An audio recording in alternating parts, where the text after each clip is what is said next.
Welcome to episode 6 of the Kristian Vasquez Show. Tonight we have a special guest, a good friend of mine since way back in junior high, my boy Arthur Early. What's going on, Kristian? I'm excited. I'm glad to be here, and I'm excited. This is my first official podcast that I've been on. That's what's up. I'm glad. I'm glad you're excited, man. I'm glad you're bringing your energy. Yeah. Like you bring your energy to your own marketing shows on Right. Facebook and on YouTube, and we're gonna get into that stuff. Right. Absolutely.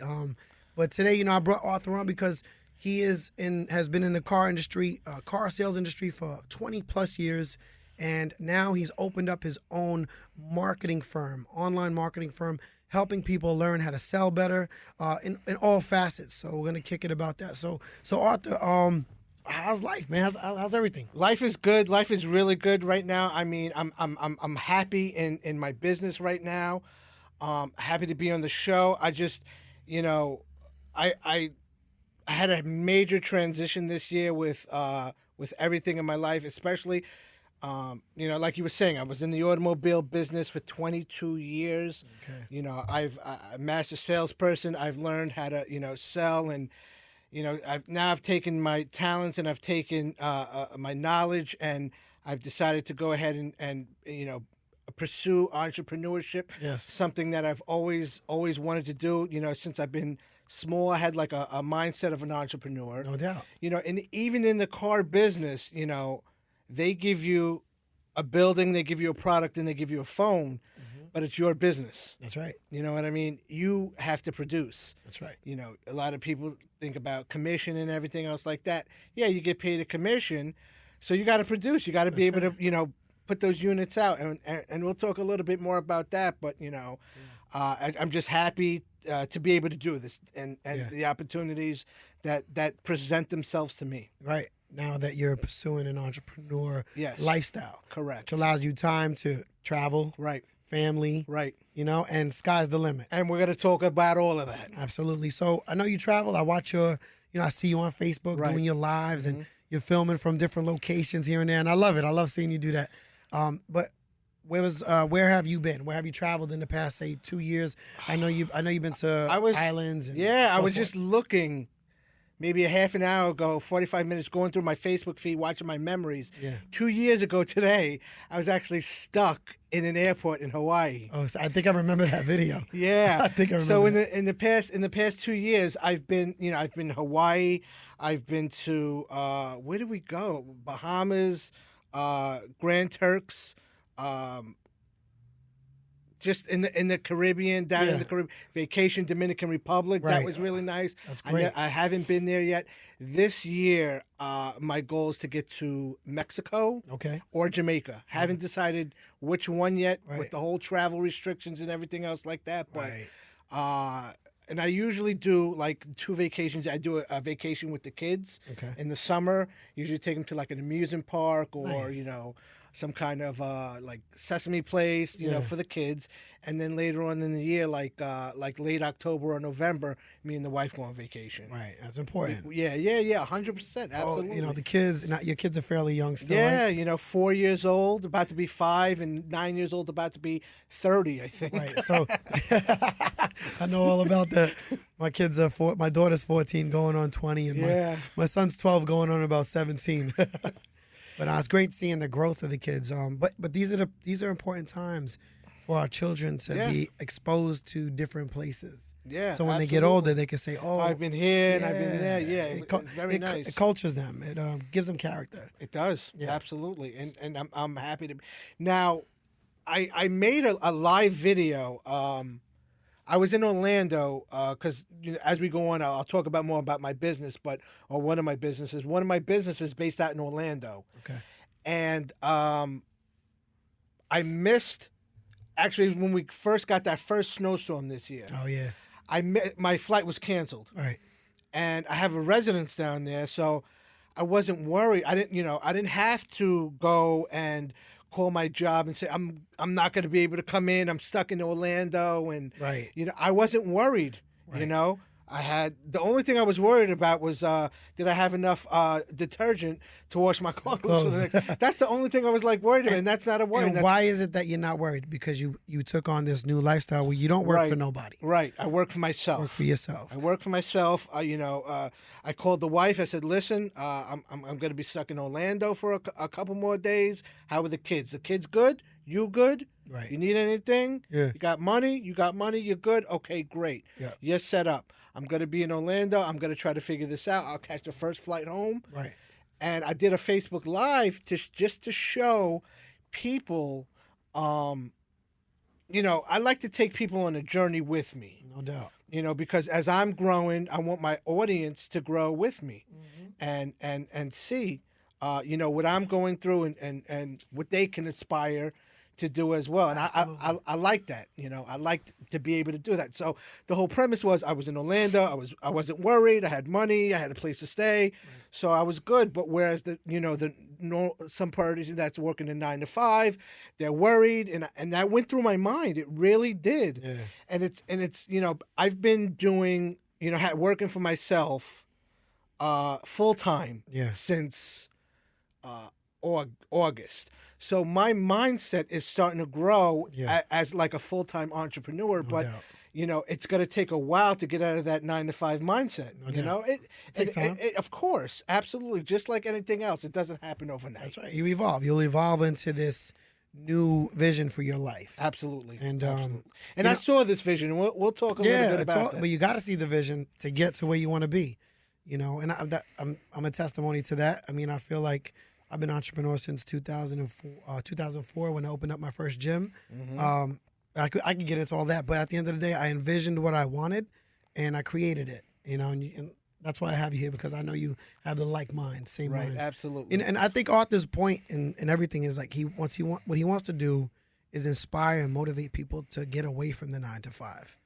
Am I right? Well, I mean, listen, if you enjoy working for somebody and they treat you well, and you got good benefits, and you're happy, that's fine. That's fine, right? That's fine. But ultimately, if you have a burning desire to be an entrepreneur, and that's what you're looking to do, and you just got to tell yourself that, hey, I got a stepping stone here. I have my 9 to 5, and then from 6 to 10 or 6 to 12, I'm gonna work on me.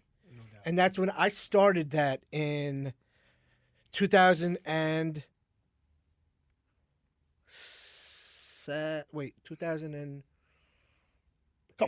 2018. I started that. Right.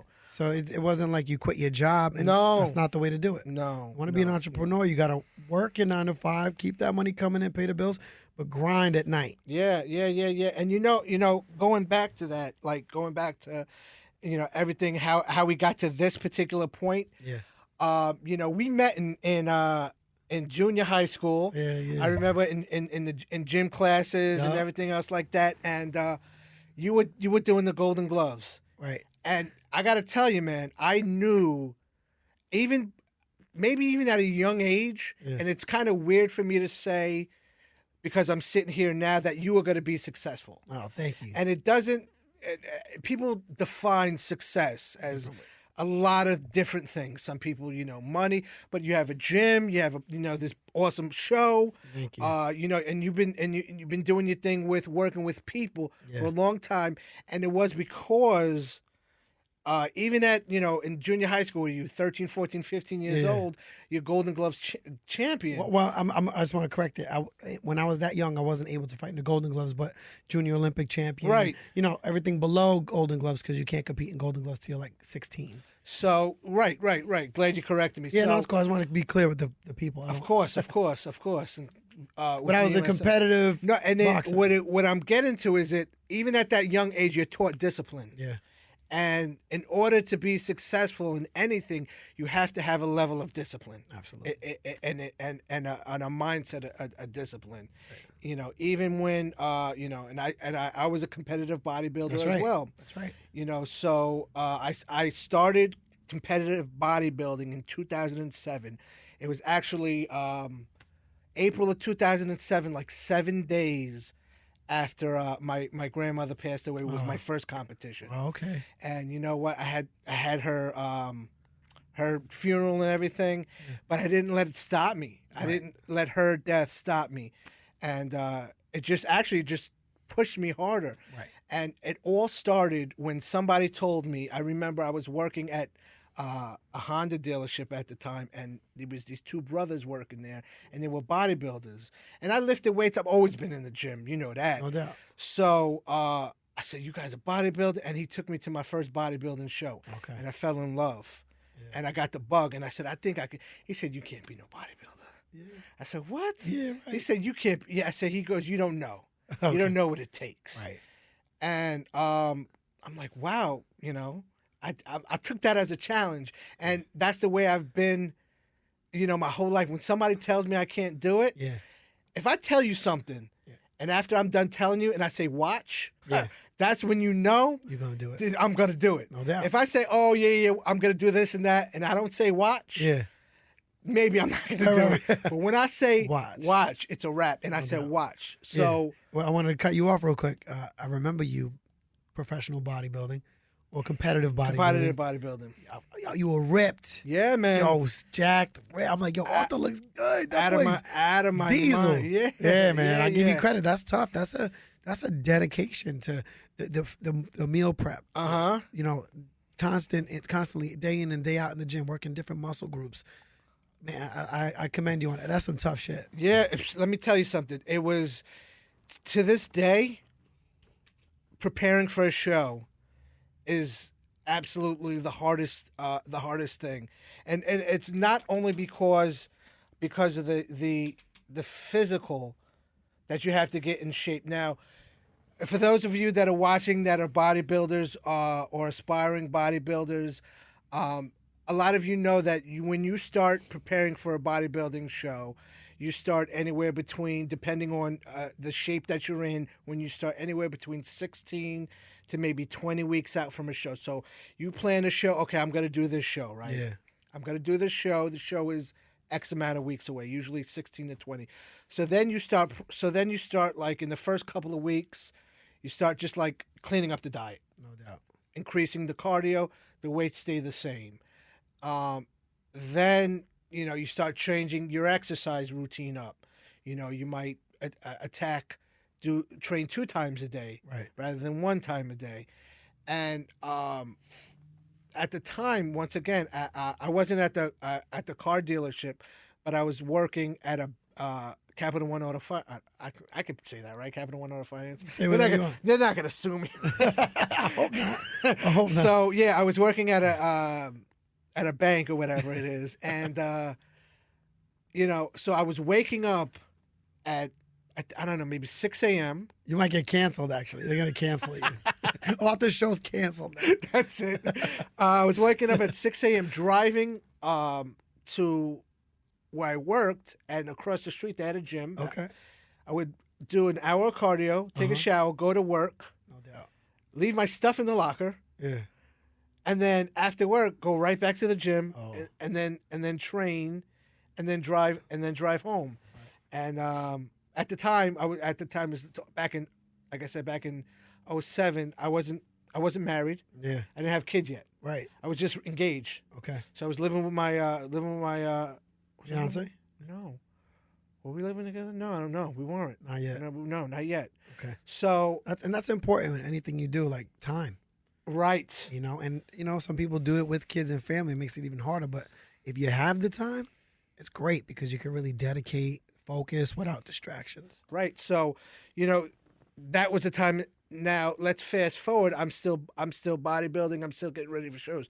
Now, I have a full-time, you know, fully dedicated to my automobile career. Yeah. I have a wife and I have a kid. Yeah. Yeah. Right. And I'm still doing it. And Yeah. now I had to make pivots along the way to the training, to and it really tests you mentally, Chris. Yeah.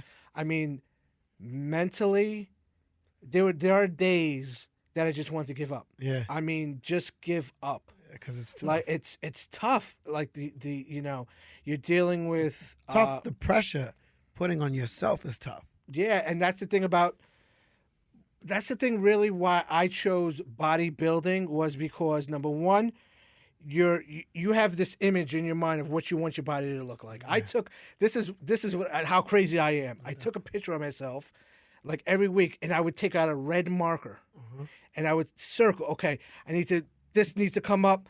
Okay, over here needs to come down. Okay, I need more separation here, and I would critique myself. And that's hard.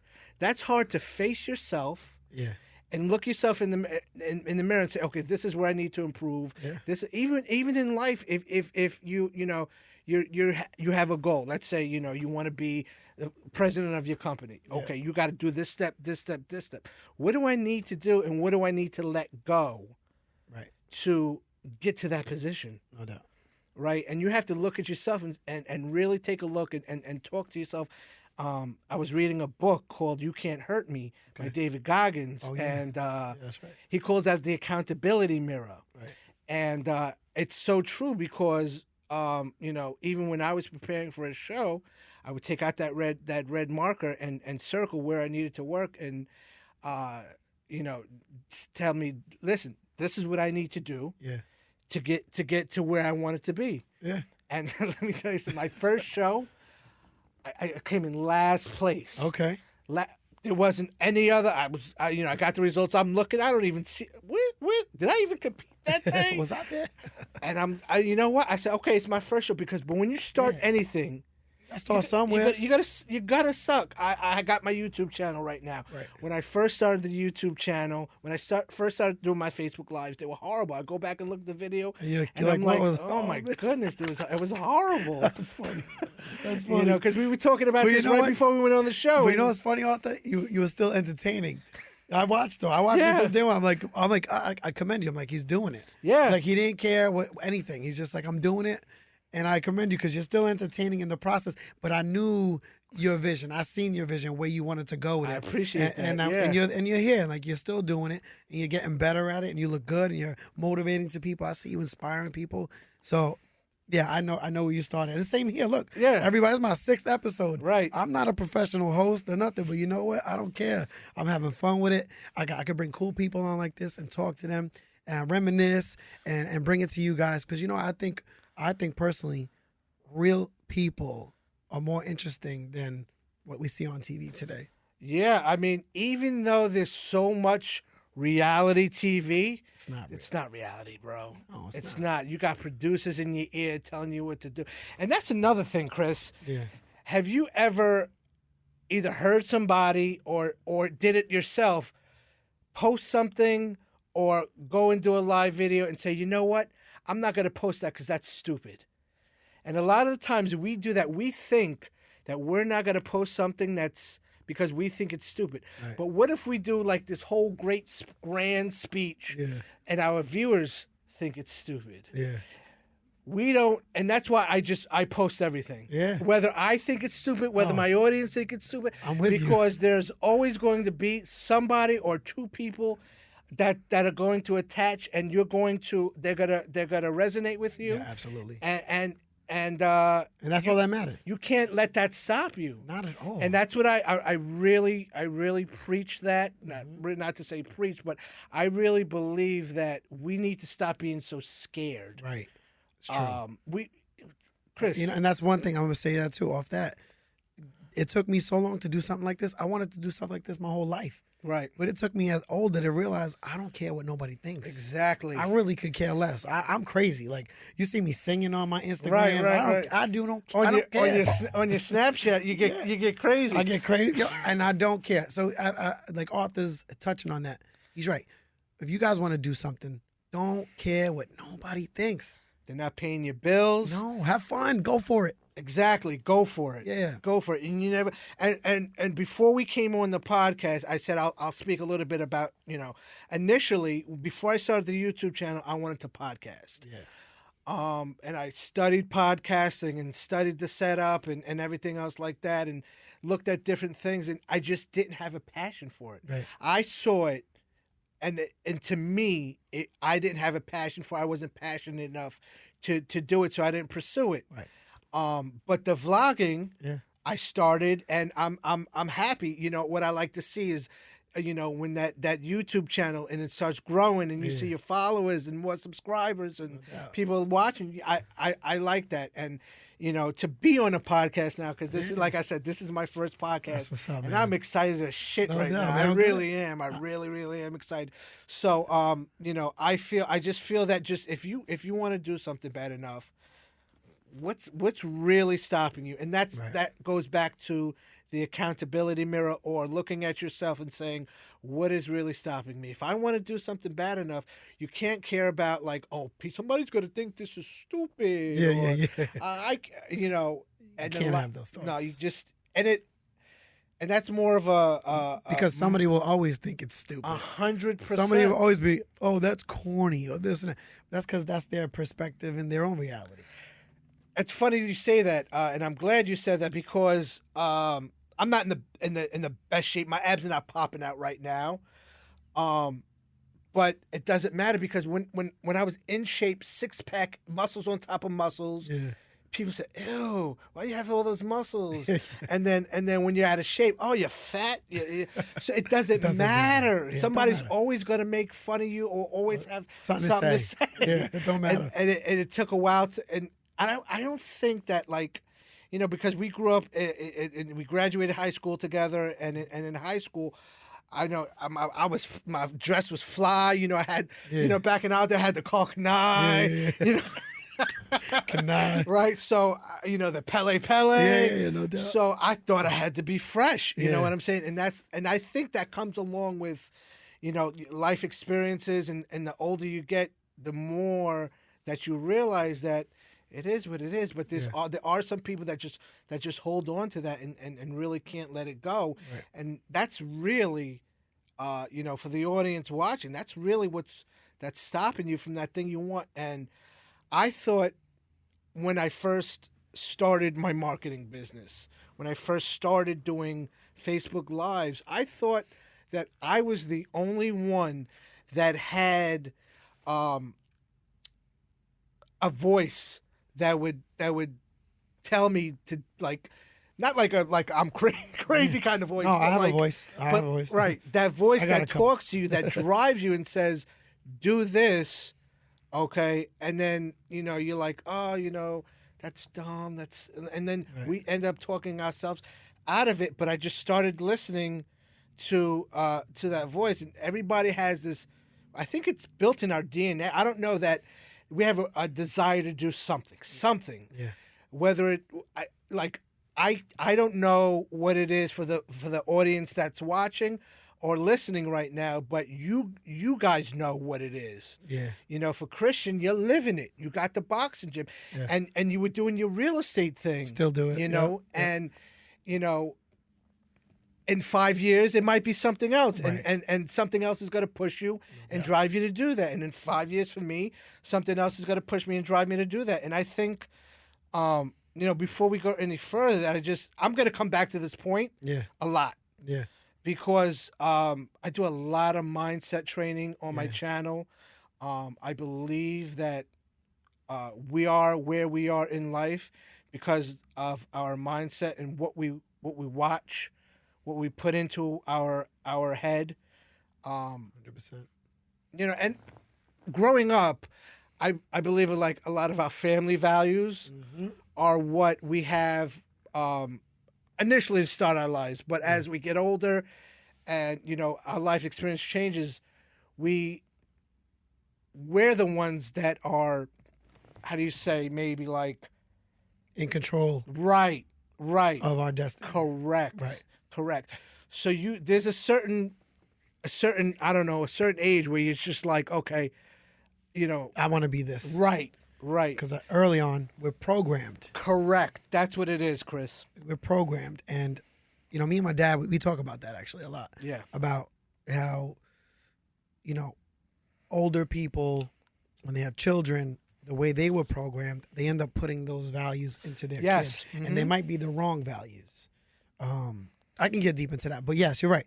It's very important that we end up finding who we are. Right. Genuine, our own character, our own self. Right. Yep.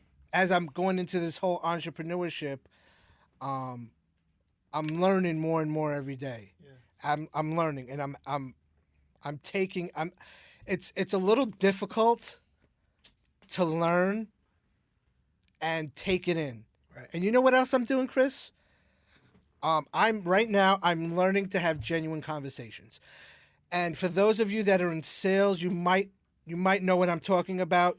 When you're in sales, you are just looking for that customer to buy your product, and the conversations that a lot of the times that you have with a customer are really not genuine. Right. And I've been doing it for when I'm doing it, I did it for 22 years. Right. So I talked to tens of thousands of people in that 22 years, and I've only actually made real good friends and good connections with a handful. Right. Where maybe if I was genuine there with every single customer, I would have been able to make more connections with more people and had more opportunities. Right. But at the time, I wasn't really thinking that way because, I just want to sell on to the next sell on to the next customer and that and now I have to kind of reprogram myself to actually, number one, to have a genuine conversation, and number two, live in the moment. Yes.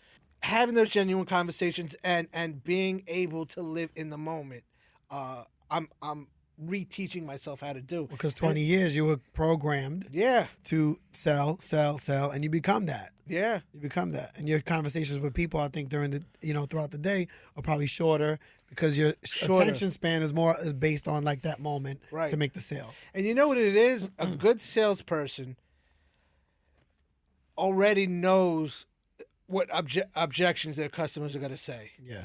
So when I was talking to a customer, I would get what I needed out of that customer, and then use what they told me as an opportunity to sell them. Right. I wasn't really looking for what they were saying. Right. I was just looking to take it out. Right. It was like textbook sales. Right. It wasn't more like genuine sales, which it works. Genuine sales works too. Some of it was genuine. There were opportunities, and I remember one time. I'll never forget it. These are one of those minutes in your life a moment that you'll never forget. I had a young woman in my office with her 2 kids. Right. Now I've done a lot of different positions in the automobile industry, from a salesperson to a sales manager to a general sales manager to a finance manager to a finance director. My favorite position in the automobile industry was a finance manager. Okay. And I remember this one time, it was about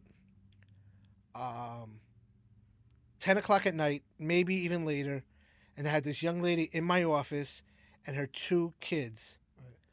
Right. And we're going back and forth, and her 2 kids are sleeping on the floor. Right. And I'm just thinking to myself, it's like now, as we're going back and forth in negotiations and showing the different options, it's like 11 o'clock at night. Yeah, it's late. I said, listen, and she was single. She didn't have, really anybody to give her direction. I don't think she had a father. And it was one of those moments where it's like, okay, you know what? This has to be a genuine situation. She obviously needs help. Yeah. She needs a car for her kids. She needs guidance. to get around. She needs guidance. And I was able to help her. And I remember that, like I'm telling you, like it was yesterday. Right. And so when you're talking about being genuine in sales, yes, there are some times where you have to be extremely genuine. Right. And at the end of the day, even if she never even bought, yeah, I would still feel better for giving her some knowledge and some experience inside of a dealership where she can go and use that again. Right. Exactly. So, when it comes to the genuine sales and just being programmed to say textbook, right, you got to pick and choose. Yep. You got to pick and choose. There are people that are professional car buyers out there. Yeah, like they come in. They got. I think I am. I'm like this. I swear to God, real quick. When I bought my Ford, shout out to Ford. I love my Ford. I went in there and I said, look. I sat down. I said, I've been shopping. I was like, this is the number I want. If you're not going to give me that number, I'm out. Boom. Right. They came back to the table. They gave me $2 less. There you go. I was like, sold. It was like a 10-minute deal. Yeah. They're professional. They got their clipboard. I know what my interest rates are. I don't know. I know what, and It kind of makes your job easier at that point too. You're like, all right, you know what? This is how much I'm going to make on this. Let me try to pull it up a little bit. If not, no big deal. Make it work. It does. And sometimes in sales, we want to crack everybody. It's just but being experienced. He's being real. He's being real. Listen. This is a real show. Yeah, we're talking here. This is a real show, and this is one of the reasons why I'm excited to be on this show. You being experienced, you got to learn that that's not always going to happen. Yeah. You got to take a L sometimes, and sometimes you hit a home run. Yeah. And you got to be able to balance it out at the end of the day and not really show too much emotion. Yeah. And when I presented my product, I learned this. I don't know where I learned this, but I called it my newscaster voice. So I would present a product, and no matter what the customer said. Now wait, hold up. Present a product as in what? Like, let's just say I was selling a warranty. Okay.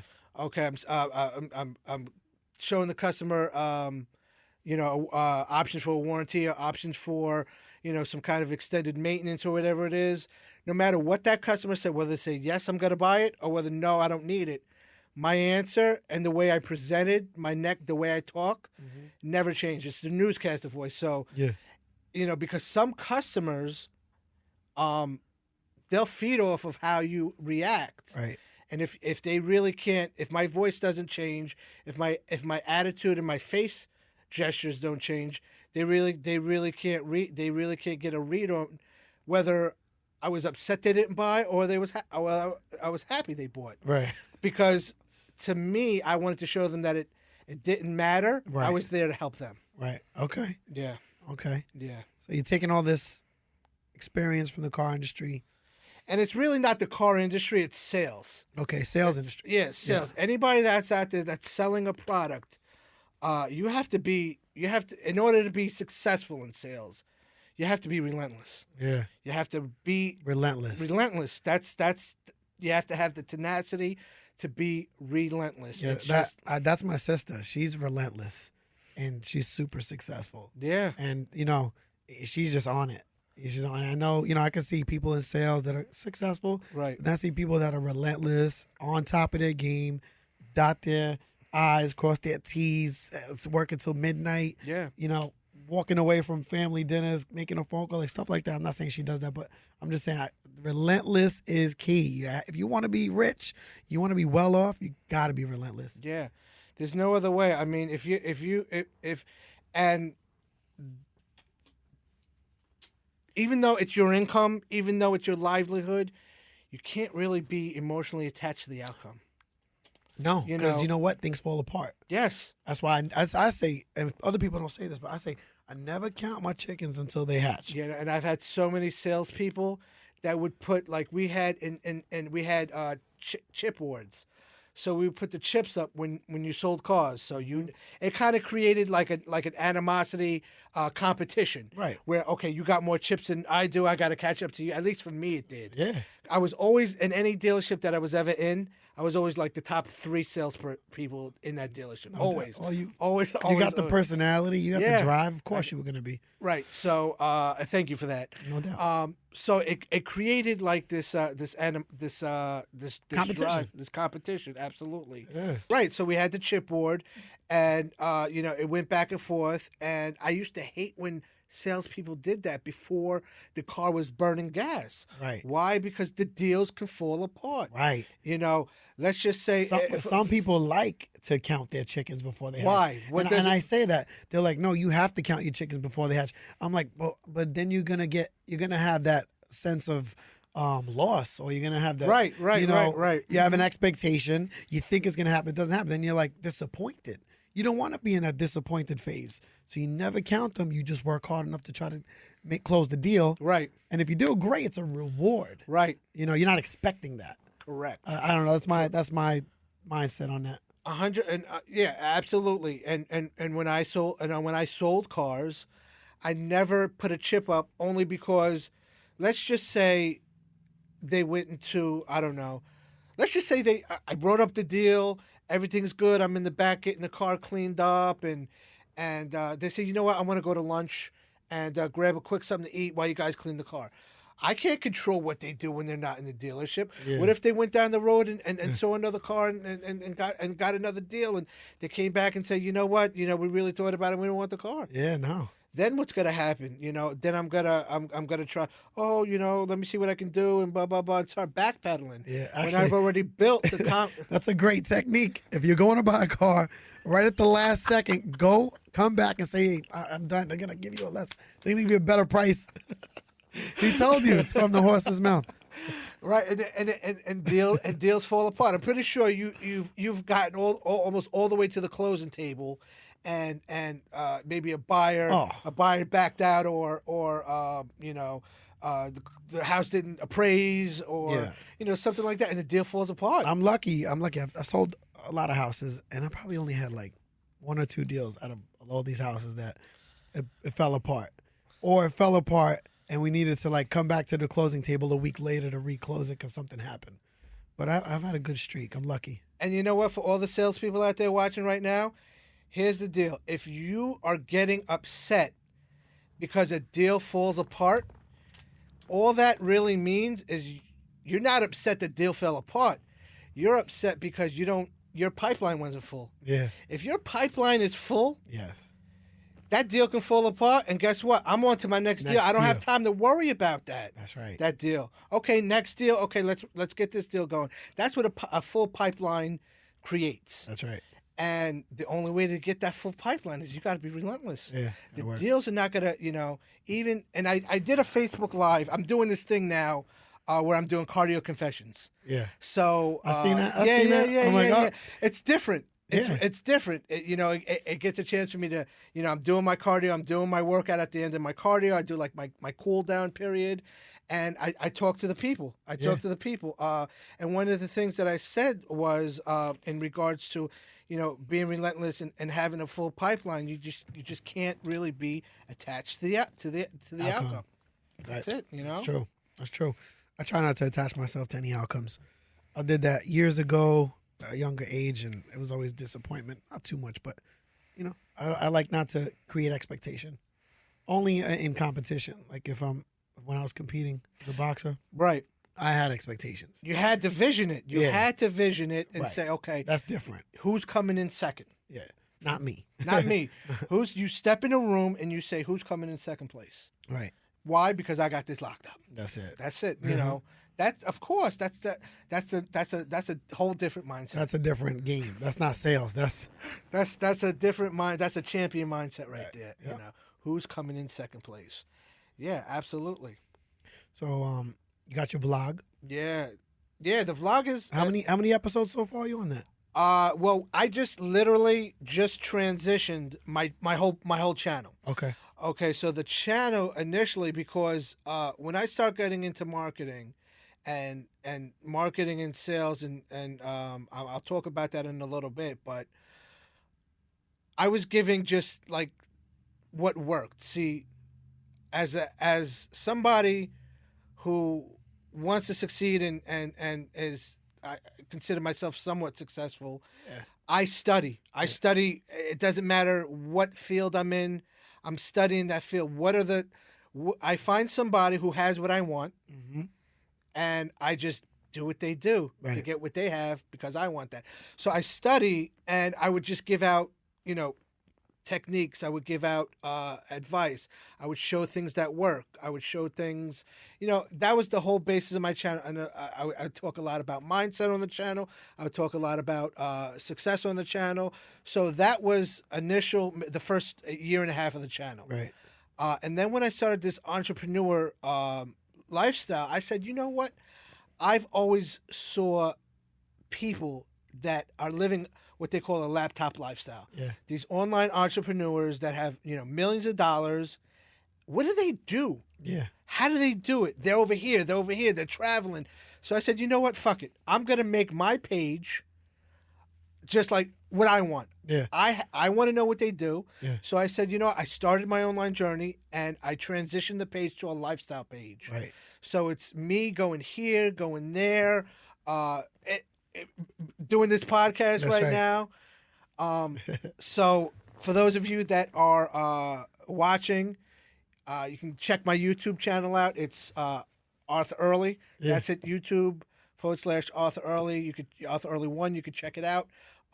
We'll have it in the description below too. Yeah, All the links absolutely. to find him.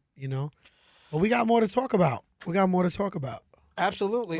We're not stopping now, champ. We just getting warmed up. Oh, we getting Friday night on Long Island, and it was that's 60 degrees today. 60 degrees today. I had the suit jacket on today. Yeah. I was hot. I said, "Oh, I was in the car. Why we wearing a suit today? I was going to visit my dealers. That's another stream of income. You want me to talk about it? Yeah, Fine, man. let's go. Talk So, about it. I want to. I have a lead generation company. It's called Shop Smart Autos, Okay. where it's number one, it's for consumers. There you go. Number two, it's for the dealership. So what I do is dealerships that sign up with us, I generate leads for them. Okay. Okay, and we just developed an app.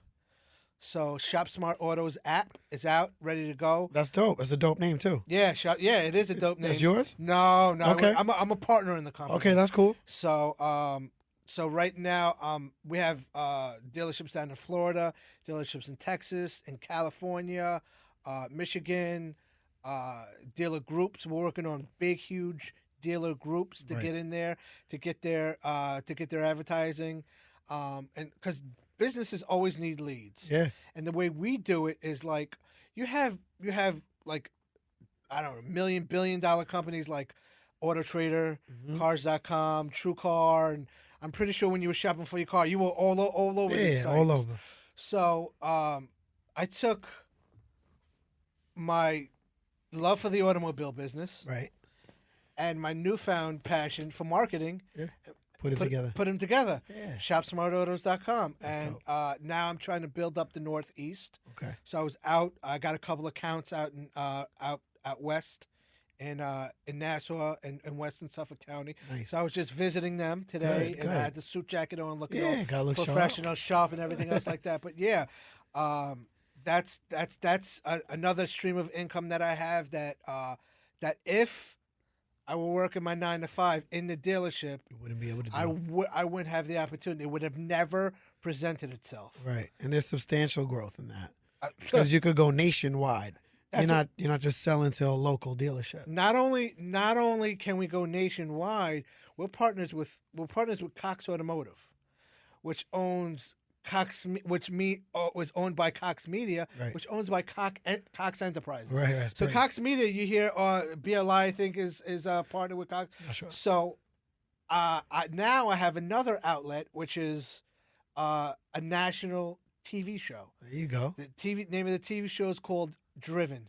Right. I like it. And I like it's an automotive TV show where me and That's dope. Yeah. Driven. Yeah. Automobiles. Yep. But you could take it two ways. Exactly. Elaborate. So me and my partner Richie Bello, we go on and we just make our topics, and we just break them up into different episodes, Right. and we talk about it. Right now, we just shot our first pilot show down in Orlando last month. Let me tell you something. For those of you that don't know about the TV, having a TV show, it's a lot of work. Yeah. It's a lot of work to be putting into a TV show. You got to shoot. Uh-huh. Then you gotta make sure the lighting's right and the production is correct. And, now I do a pilot, not a pilot. I do a quick 3-minute commercial on another show that's on Discovery Channel. You know what? I can't remember the name of the show that it's on. Yeah. Horrible, right? It's all good. It's all good. You're busy. You're busy. But it's basically what it is I shoot telling that audience to check out my show and a little synopsis Right. of what the show's going to be about. Okay. You know how many takes I did? Yeah. Yeah, I was sitting in there with with the producer, and they have the time marks, and he's like, "Go," and I'm like, "Huh? Go where? Where do you want me to go?" And it's all new to me, and I love It's a challenge. I love it. Yeah, I it's really dope. do. I It's a know. challenge. I want to be good at it. I want to be able to read a teleprompter. I'm horrible at reading. Like, I was gonna get one. I'm like, wait, I'm not even gonna be able to do it. right, I'm Let me not horrible buy at it. reading it. And you see these people on TV that have, like, the newscasters that have the. Yeah, look at they're Biden. right, He's a professional teleprompter reader. That's all he is. right. So He's I know- nothing else. Trust me. Here, read that. Okay, good job, buddy. So, Now get out of here. right, get out of here. Go do something else. So I'm getting better at that. And when I was brought the idea of having a national TV show, not just like a regional PBS. Yeah, Yeah. it comes on at like 1 o'clock in the. Right. No, this is like prime time, Cool. prime time, good time spots, and it's a great show. But, like, we had to cut and take, so a 3-minute spot. Yeah. Right. We shot it in the studio. It was a 3-minute spot. My first time doing my own spot. Yeah. It took me like 45 minutes Yeah. to do a 3-minute spot. That's all good. And I'm like, wow. It's work. It's Yeah, work. no, To make it look good, it's work. It is. And I said, you know what? Not forgetting my lines or forgetting my lines or maybe stumbling. There would be times where I would say the whole thing, Yeah. and then, like, the last 2 seconds I would screw up. And I'm like, damn it. Yeah, I just had it. I just had it, and I thought I had it all, but I'm excited about that. That's gonna, So it's called Driven. yeah. It's through Cox Media. Yeah. And how long is the show? So it's a half-hour show. Okay, half-hour show. Yeah. And what is the topics? What's the basis of the show? So it's a consumer show. Okay. It's a consumer show for people in the Process of buying. cars. Okay. So I knew you wanted to say that. so listen, sometimes I get stuck up on words. It's all right. So what I do is me and my partner will go back and forth. So, like, right now that we're shooting, I'm actually going to be going down to Orlando at the end of the month and finishing the second episode. We shot the first episode, Nice. and it's we're talking about Kelley Blue Book. Okay. So Kelley Blue Book, it's a 4-part series on Kelley Blue Book and what Kelley Blue Book does for a consumer. We talked about where Kelley Blue Book comes up with their pricing and their buyer guides. Okay. Like car values, retail value, Right. what does CPO or what does certified pre-owned mean, and we go into that. The next show is going to be about what Kelley Blue Book does about this, and we're going to do 4 shows all on Kelley Blue Book. That's great. And then the next thing is going to be about we'll You'll create new topics. There's yeah. so much you could talk about with the car industry. Yeah, You could talk about new models coming out. Right. What's the horsepower? All that. You can get into the And then- engine and all that. And then I have my show on Facebook. Yeah. That's an online show every Monday. That show's called Game Face Mondays. Okay. So you guys could check that out. It's once again me and my partner Richie Bello. We like this show we talked about, or the last show we talked about apps and the technology in the car business now, Yeah. and how the whole industry is changing. Right.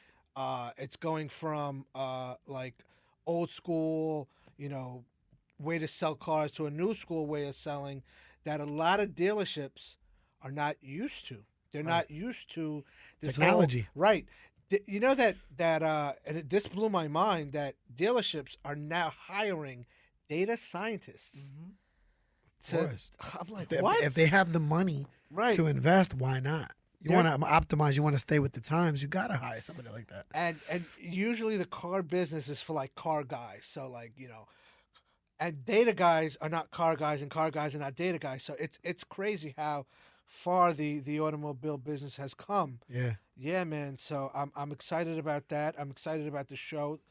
I'm excited for you, man. That's Yeah. so cool. It's cool, and you're good. You're animated. You speak well, and you're passionate. And when I first decided in my mind, like 3-4 years ago, that I was going to become an entrepreneur, I wanted to get as far away from the car business as possible. Right. I started an online marketing company where I show people how to make money online, Right. using different techniques, using different systems. There are a lot of systems online that you can use to help you make money, and or you could start as a side hustle, Right. and eventually. And I seen those videos that Right. you were doing. Uh-huh. I was always curious as to what you did, but me personally, with my crazy life, I just never asked because Right. it's not something that I would personally have done. Right. Because I'm just have so many things I'm doing to make streams of income. But I know it could be something that could help a lot of other people. Right. Are you still doing that? 100%. I'm Right. still doing it, and I still love. I love when I get a text message from one of my team members saying, "Oh, I made my first sale." And look, I know what you're talking about works, Right. but it only works if you really want it. 100%, Christian, and that's why only like maybe 1 or 2% of people who join an online business opportunity, Yeah. make it. Right. That's why, because either they quit, Right. or It takes too long to happen. It's not quick enough for them. Right. They don't have the Right. patience. Right. Right. They don't like it. You gotta like it. You gotta like it. You gotta have. Or you gotta like money. You gotta like Hey. money. If you like money, you're gonna figure that out. Yeah, and you have to, and doing this, having your own business. When I first started, I chased the money. Yeah. I chased the money, and when you chase the money, you know what happens, Chris? What happens? The money runs away. Right. When you stop chasing money, Yeah. that money starts coming. No That doubt. money comes to you. Oh, It's yeah. great. It's insane how it works. Yeah. I don't really understand how it works. Right. I don't think I ever will. But all I know is the second I stopped chasing the money and started chasing the opportunity, Right. the money came. Money comes. It's like law of attraction. Yeah, and You- once again, I'm a big. Let me tell you a story.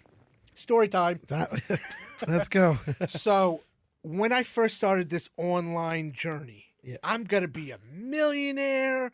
I'm gonna have a Lambo, and I'm gonna have a mansion in every state in the country, right? So this is the way I'm thinking, because the way I got into the business was I saw something online. I got attracted to the money in the flash, right? Right.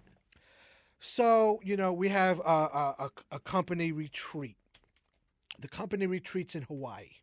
Nice. This is when my whole Hawaii story, right? Right. So I told myself, I don't know how, but I'm gonna be on stage talking to these people. Yeah. And I joined the company in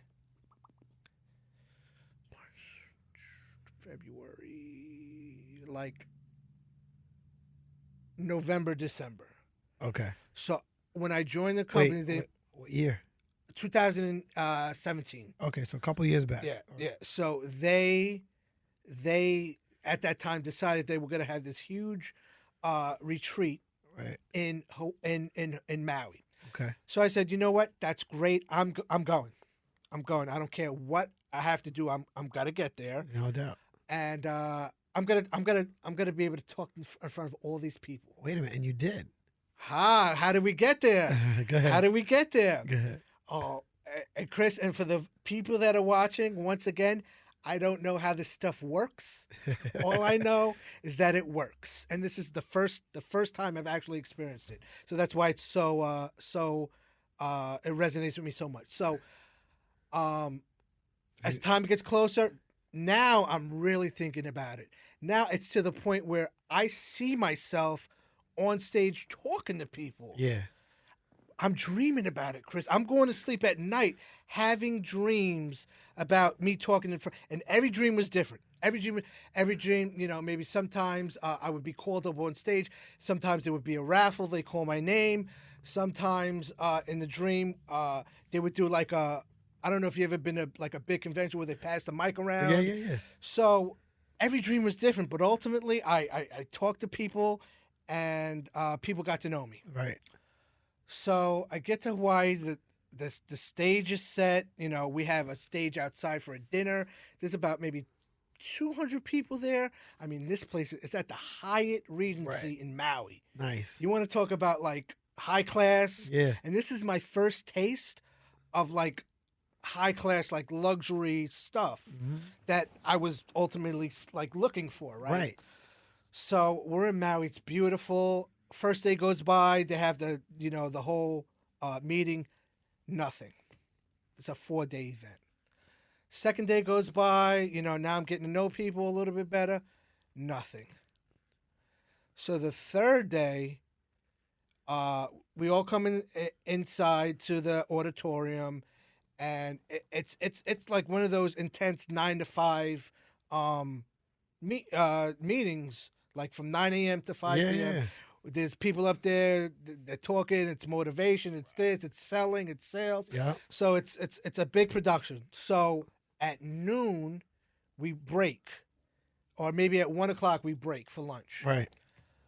So the owner comes out, and there's like this big circle around him, like everybody wants to get a piece. Yeah. So I said, "Yo, look at this, the owner." I'm like this. Yeah. I'm like, "Yo, I'm getting to him." Right. That's who I'm getting to, right? So they have a panel. Like that day, I remember there was a panel of people talking, maybe like 12 people, because they were talking about strategy that day. Right, and everybody has their own way of doing it. Right. They have Facebook, YouTube, Instagram, like all different strategies on how you can market on those platforms. Right. So I get to him and I said, "How you doing?" I'm talking to the owner. I said, "How you doing? My name's Arthur Early. I'm from New York. I just joined. I have blah, blah, blah." And he goes, "Oh, it was nice meeting you." Yeah. So I said, "Okay, not a problem." So no big deal. I met him. I shook his hand, told him a little bit about myself, and my passion and everything. Yo, I get from here to the door, and he goes, "Arthur, come back here." I said, "Well, hey, what's going on?" He goes, "Listen, this is my wife. Yeah. This is my kids. We overheard you." He introduced me. He took me back. He showed me everything. He goes, "You know what? I want you to get on stage and tell your story."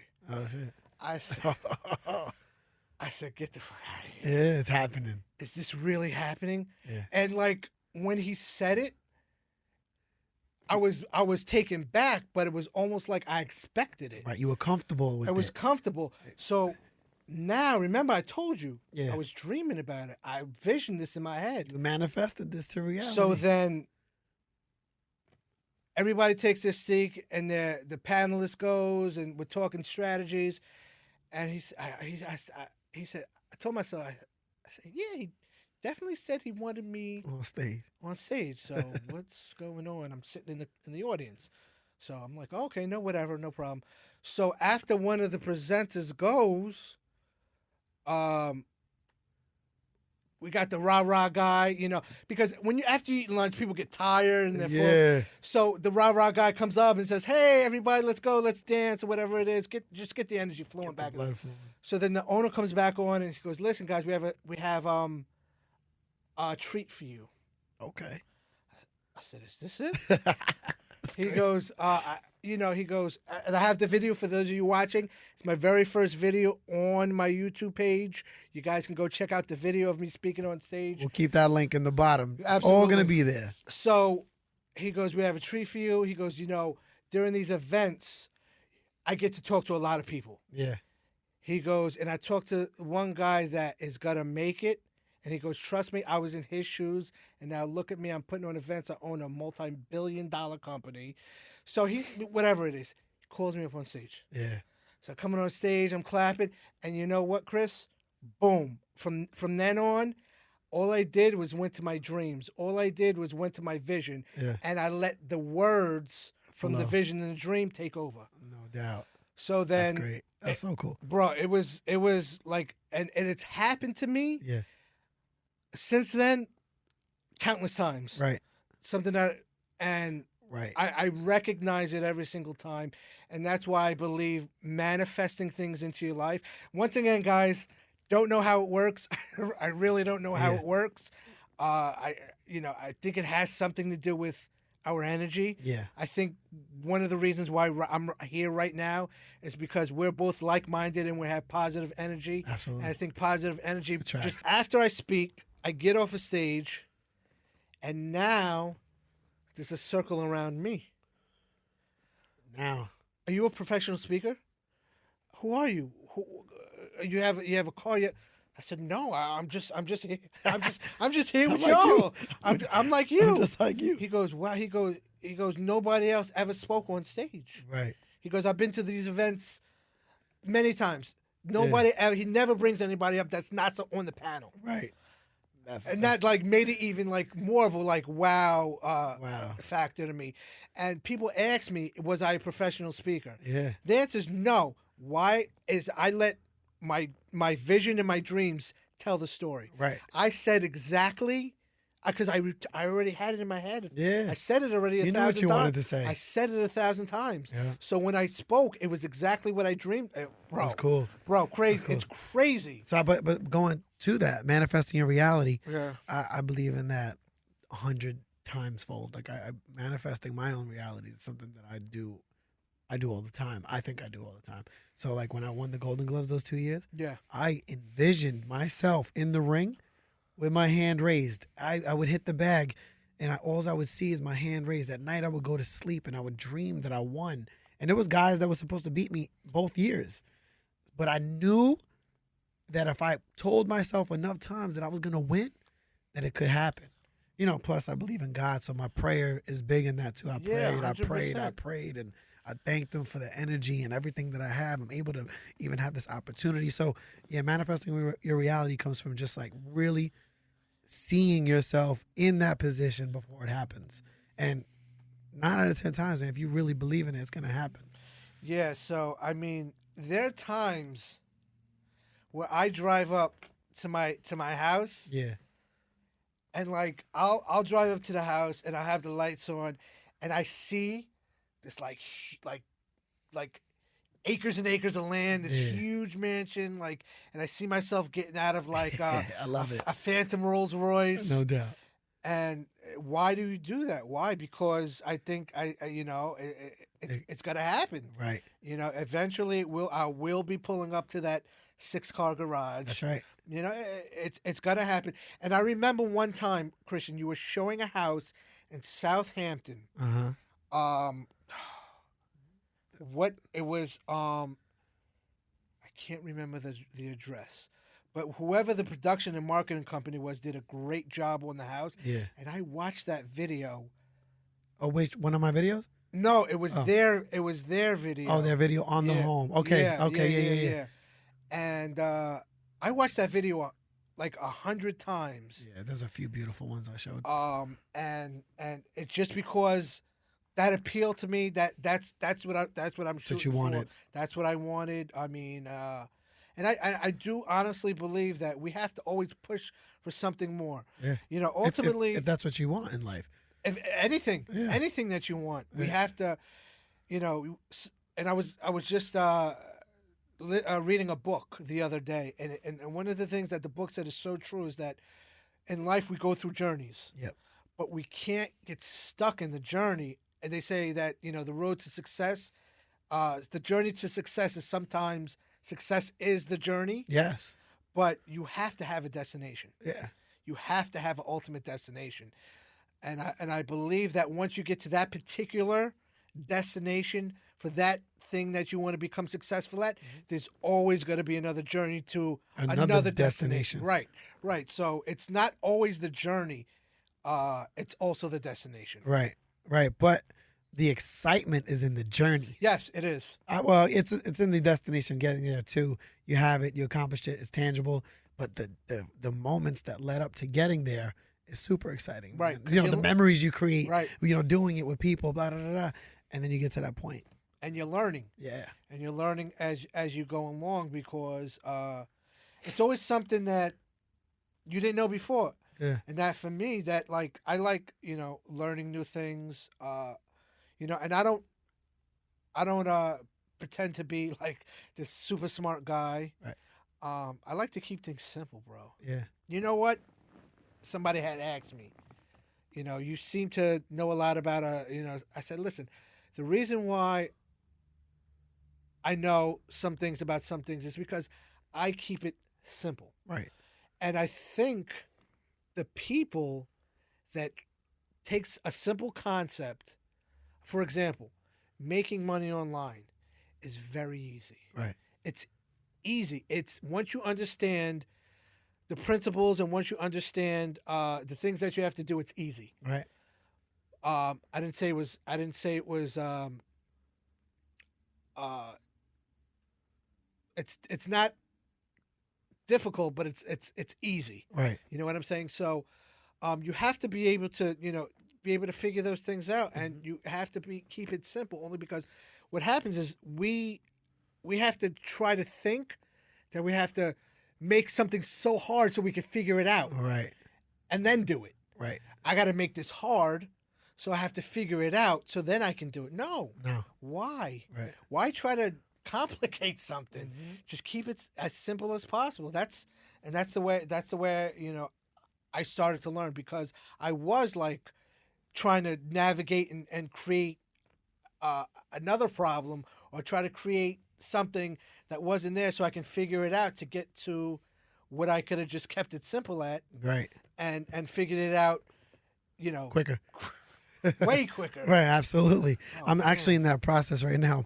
I'm learning how to purchase crypto. Right. And I'm like, it seems crazy to me. But once you just relax your mind, follow the steps, it was easy. Right. Because I was racking my brain like, wait, this is too much. What am I doing? I'm calling my friend. And then when I said, calm down, I told myself, calm down. I calmed down. I followed the notes. I got it done. I was in my mind, I made it harder than what it was supposed to be. Exactly. And that's a lot of the times that I think that's what we do, and that's sometimes that holds us back. Right. Because we feel that we have to be geniuses. Right. Why? No, we don't. And I like that you talk about reading books, because Right. reading is key to losing my voice this week. A lot of classes, yelling at all my my members. And I got to keep the energy up here, but I lose my voice in the process. But reading, I over the past 6 years, I've never read so much in my life. Yeah. And the growth that I've had just from reading is amazing. So, I try to push my kids to read, and I tell everybody out there, read. Self-help books are great. I think there's a lot of knowledge in there for people to learn about themselves. And knowing who you are, learning yourself is key. A lot of people look for love in other places when you got to love yourself. Right. And that's part of getting successful. Yeah, you have, and I don't think that's talked about enough. Self-love. Yeah. It's very important. You have to love yourself. I don't think you could really you can really love others if you don't love yourself. Absolutely, 100%. 100%. You see people, and I talked about this on another podcast, but I just feel like it's so important, man. People always used to say, you love yourself. And I'm like, damn straight, I love myself. Yeah.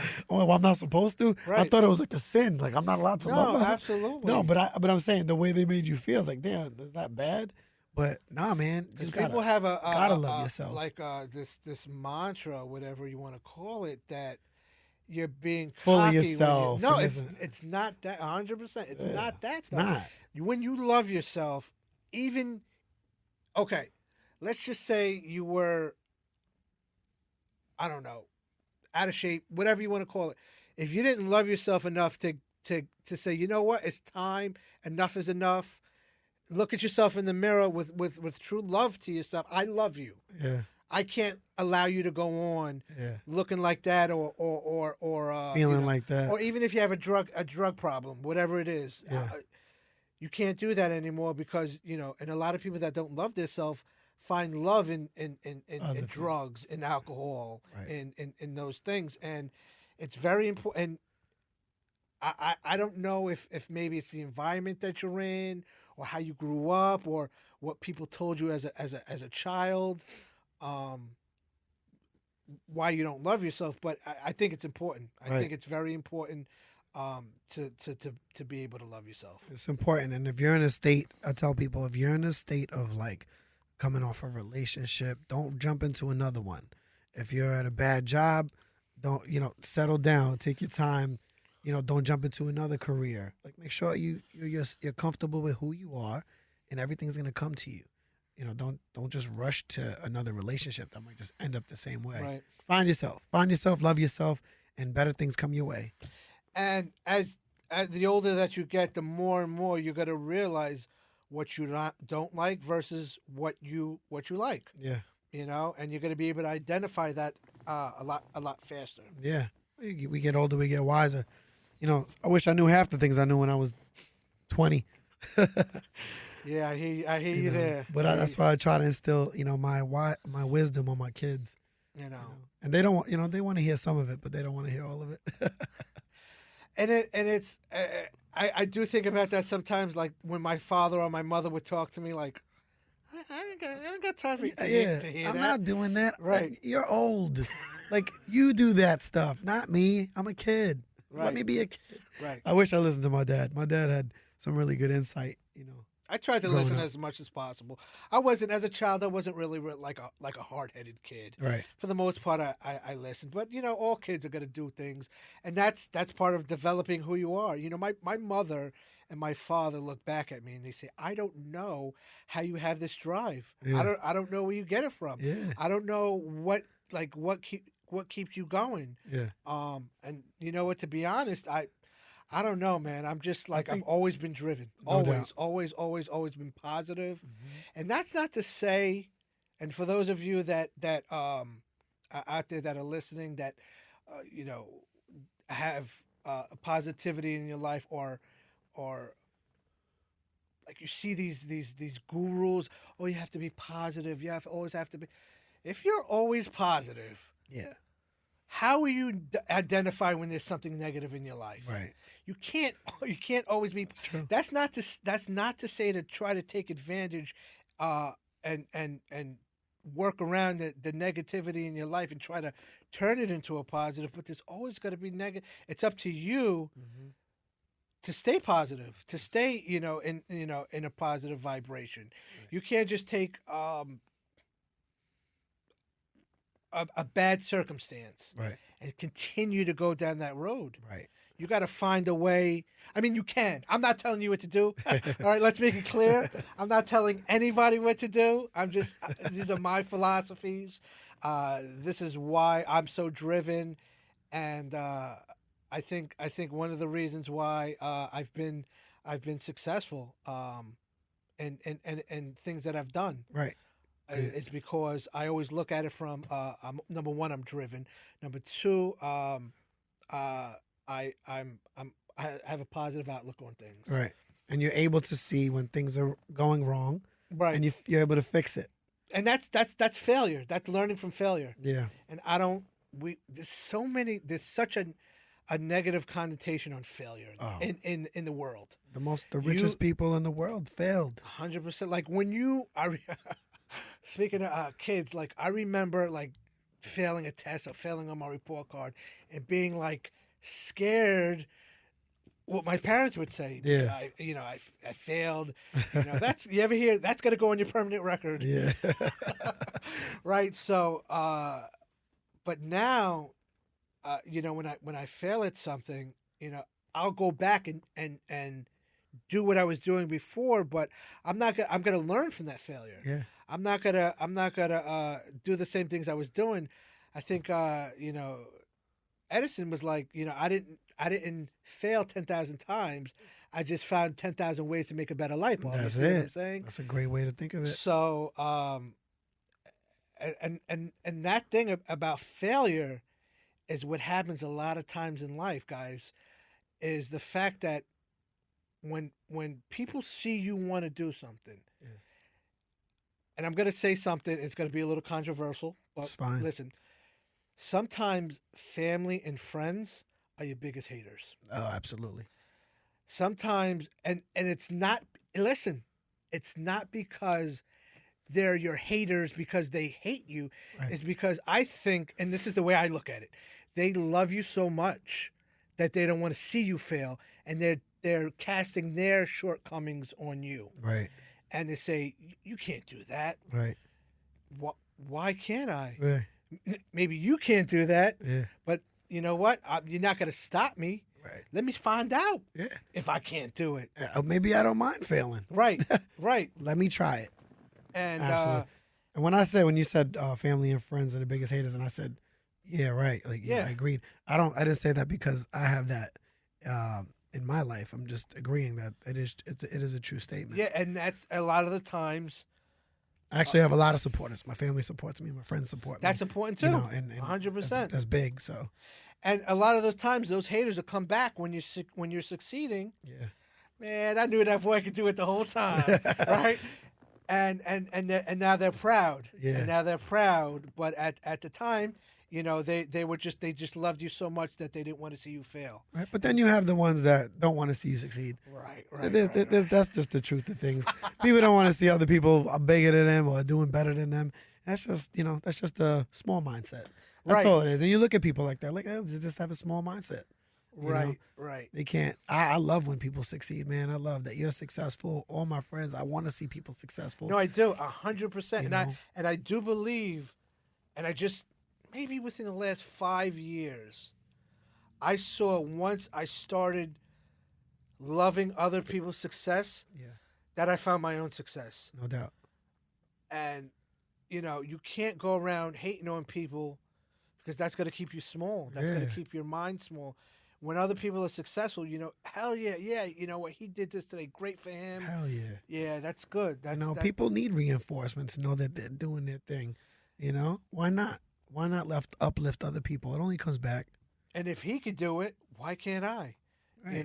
There's nothing. That should be inspiration to you to say, yo, damn, he did that. I got this dream of mine. Maybe I'll hit him up, ask him how he did it. Maybe I'll get some insight, start my own thing. That's the way you should think. Absolutely. And I think, looking back at the start of the 22 years in my automobile career, it wasn't easy. Let me tell you the story. Story time number 2. Tell him. So out of high school, I graduated high school. I think I went to Suffolk. And, Suffolk Community College. Shout out to Suffolk Community College. And my father wanted me to follow in his footsteps as like a bank. He's a huge banker on Wall Street and everything else like that. And this is the way to become successful. And so he ain't lying. And at the time, we didn't have the technology that we have now where you could keystroke and become a millionaire online, right? So I graduate from high school, go to Suffolk, and I'm working part-time at a bank. Okay. Over at the credit union, and I was a filing clerk. Okay. So I started as a filing clerk there, and then they promoted me to a data entry, and I was entering credit applications for car dealers. Okay. So that came, and I would have to call the dealer, because back in the day, before there was like a dealer track, everything was electronic. They used to fax over the credit applications. And as a data entry, I would have to enter the credit application. So I would call the dealer sometimes. I can't read this. This is horrible handwriting. Yeah. What does this say? And they would tell me. And then we get to conversation, and we get to talking. And I started to want to find out, what is this whole car business about? Right. So then I think it was back in 99. 99. Way back. There was an opening I saw in the newspaper for a finance manager. Come the finance manager, and I said, I've been dealing with finance managers all the time on the phone. They're the ones who send the credit. Right, so you know that job. Yeah, this should be easy, right? Yeah. No problem. So I go and interview, and there's a training course. They have a whole training course to how to become a finance manager. So I go to the training course, and I sit in this training class, and after the training class, they're supposed to place you. Yeah. So they placed the training course was over. They placed us in this class, in this dealership rather. Yeah. They placed us in a dealership, and I sat in an office for 3 weeks. Right. And it was me and like 3 other people. We just sat in the office. That's it. Just sat there, just like for 3 weeks. Jesus. I'm like, what is going on? Like, why? We're not getting paid. Those jokes, bro. We're not getting paid. So I said, does anybody else see a problem here? That, like, are we going to get placed? Like, are we going to end up working as a finance manager? I can just imagine. So, like, I'm just trying to, I'm like, honestly trying to, like, what the hell is going on? Right. So I go out to lunch that day, and I'm going through the paper, and I see a spot in a dealership for a finance manager.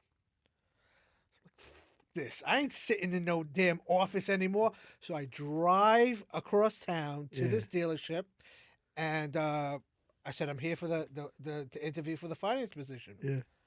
So then the guy, oh, yeah, where you working now? I'm like, yeah, I'm over here. I'm working there. You could call. Yeah. I'm over there. No doubt. He goes, oh, so you know so-and-so.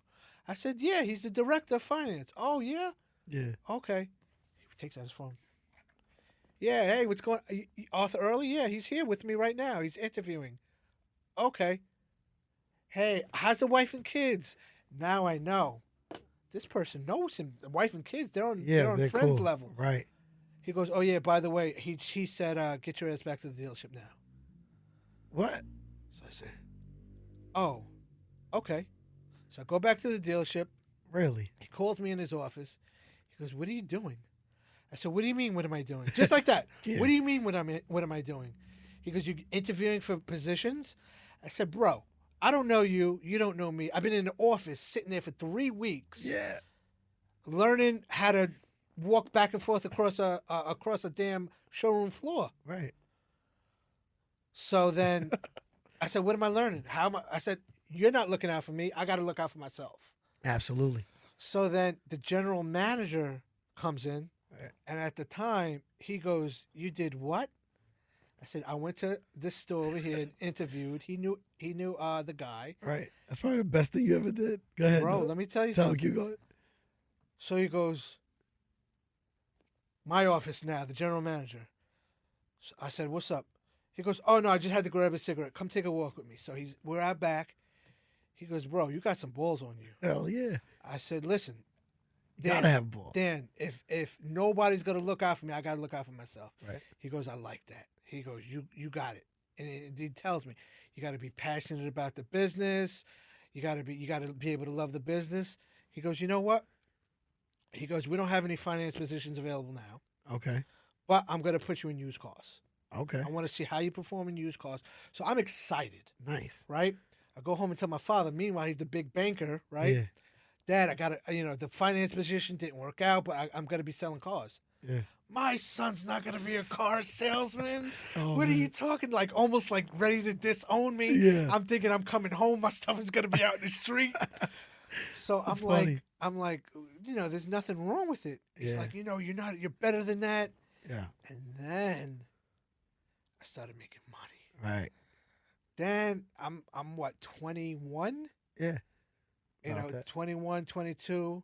I go from working at a bank, making like $25,000 a year, Right. to being a salesman and pre-owned, and I shit you not, within like 3 to 4 months, Yeah. I was like the top 2 salesperson, Nice. and That's what's up. I didn't know what I was doing. Right. Had no idea what I was doing. I was just let my passion Yeah. for this is fun. It was fun. Right. You have to have fun You do. when you're doing something. You can't always be like, always working serious business all the Yeah. time. You have to have fun. And that's what I was doing. I was having fun. Yeah. And all of a sudden, I started bringing home these checks, $3,000 check, $5,000. I never seen. felt I'm good. 21. I never seen my. I'm going out, spending money over here. Let's go over here. Buy my girl chains. Yeah. I got me a brand new Infinity. Nice. I'm like, I'm making it. Hell right now. yeah, bro. But then my father's seeing that I'm making money. Right. So then he has like this. Okay, you know what? Maybe this is. A good Maybe you thing. can make money. And then fast forward, a couple of years, I'm now a finance manager. Nice. So. So now he's in the position. You're in the position he really wanted you to be. Yeah. It's always there's finance attached to it. Yeah. You're dealing with the bank. Good. Right. I knew you could always do it. Hell yeah. But at first he was like, "No, my son is not." And my father's was my biggest supporter. Like Right. he's like my biggest inspiration. That's who I looked up to. Absolutely. And for him to say that, I was like, "Wow, maybe." But I kept at it. Right. I Good. kept at it, and it's made me Yeah, it made you successful. You support your a family. lot of Live money, good. Too. You're able Really to, good. You're able to become an entrepreneur now and do your Yeah. own thing. So Well, I want to just say that's a great story yeah. because that's a testament to taking a stand for yourself, Right. stepping up, making a move that you got to make to have another outcome. And the outcome was that by coincidence, they were friends. Right. He's like, oh, snap, this guy got balls going to another deal. He's supposed to be at work. Right. He's supposed to be sitting in the office doing nothing. Right. So sometimes a negative turns into a positive because they look at it like, wait, they could have looked at it like, oh, this guy got nerve leaving. No, but they looked at it like, this guy got nerve. I like that. Right. So that's a lesson. I know you guys took that lesson from him just now. So absolutely, guys. You gotta, and that's part of being relentless. You see, at the time, I was being relentless. I didn't know I was being relentless. Right, you didn't realize it. I didn't realize you it. didn't read the textbook on that yet. No, I didn't. But I knew that I wasn't gonna sit in an office anymore. That's what I knew. You weren't gonna wait for nobody. No. I said, does anybody else? There was 2 other people in there. There was a guy. And at the time, once again, I'm 20, 21 years old. I don't have a family. I don't really have a lot of responsibilities. I just graduated from community college, so my life is not really that bad. I don't have. There was a guy there. He had a family. He had a little girl. There was another young woman there. Actually, she's still in the business as well. I don't know what she's doing, but she's still in the business. But so I said, you know what? I'm just not going to sit here anymore. I'm going to go out. And I'm glad. I'm really glad looking back on it. I'm glad it happened that way because I was able to sell cars and time again prove myself to myself. No doubt. Yeah. No doubt. And it's a lesson that you could always take with life. Like, I don't wait for nobody. I'm a good after whatever I need. Yeah, and it's that go getter attitude that I have, the relentlessness that I have. That's propelled me to where I am today, and learning from it too. Yeah. Looking back on it, learning from it, and not really being scared, and going back on.